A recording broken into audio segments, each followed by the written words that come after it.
Hello friends, రాబోయే రోజుల్లో ఈ ఫాస్టాగ్కి బాయ్ బాయ్ చెప్పబోతున్నారు. దీనికి సంబంధించిన మరిన్ని డీటెయిల్స్ ఈ వీడియోలో చూద్దాం. మన దేశ రహదారి వ్యవస్థలో పెద్ద మార్పులు రాబోతున్నాయి.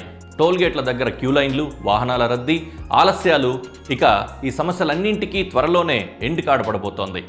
దీనిపై కేంద్ర మంత్రి నితిన్ గడ్కరీ పార్లమెంట్లో కీలక ప్రకటన చేశారు. దేశవ్యాప్తంగా అత్యాధునిక ఎలక్ట్రానిక్ టోల్ వ్యవస్థ త్వరలో అమల్లోకి రానుంది. ప్రస్తుతం ఉన్న ఫాస్టాగ్ పద్ధతి మరో ఏడాదిలో పూర్తిగా మారబోతోంది. దీని స్థానంలో multi level free flow toll వ్యవస్థ రాబోతోంది. ఈ కొత్త సిస్టంలో టోల్ ప్లాజా దగ్గర వాహనాలు ఒక్క సెకండ్ కూడా ఆగాల్సిన అవసరం లేదు. వాహనాలు పాస్ అవుతూ ఉండగానే ANPR కెమెరాలు నంబర్ ప్లేట్ స్కాన్ చేస్తాయి. AI టెక్నాలజీ వాహనాన్ని గుర్తించి టోల్ అమౌంట్ను ఆటోమేటిక్గా మన అకౌంట్ నుంచి డిడక్ట్ చేస్తుంది. ఇప్పటికే దేశంలో 10 చోట్ల ఈ MLFF సిస్టమ్ ట్రయల్ రన్లో ఉంది. వచ్చే ఏడాదిలోనే దేశవ్యాప్తంగా అమలు చేయాలని ప్రభుత్వం సిద్ధం చేస్తోంది.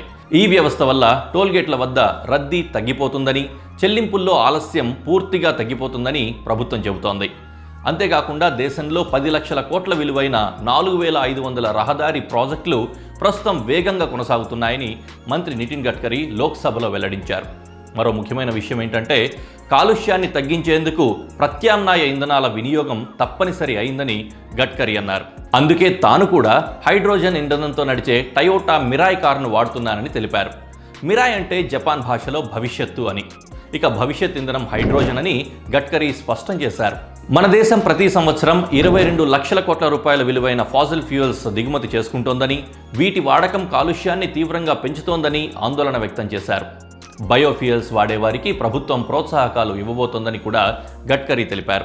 ఇక టోల్గేట్ల వద్ద లైన్లలో వెయిట్ చేయడం, ఫాసిల్ ఫ్యూయల్స్పై ఆధారపడడం లాంటి సమస్యలన్నీ తగ్గే సమయం దగ్గర పడనుందన్నమాట. మరి ఈ సరికొత్త ఎలక్ట్రానిక్ టోల్ వ్యవస్థ మన ప్రయాణాన్ని ఎంతవరకు సులభతరం చేస్తుందో మరికొన్ని రోజుల్లో స్పష్టమవుతుంది. ఇలాంటి మరిన్ని అప్డేట్స్ కోసం మా ఛానల్ని ఫాలో చేయండి.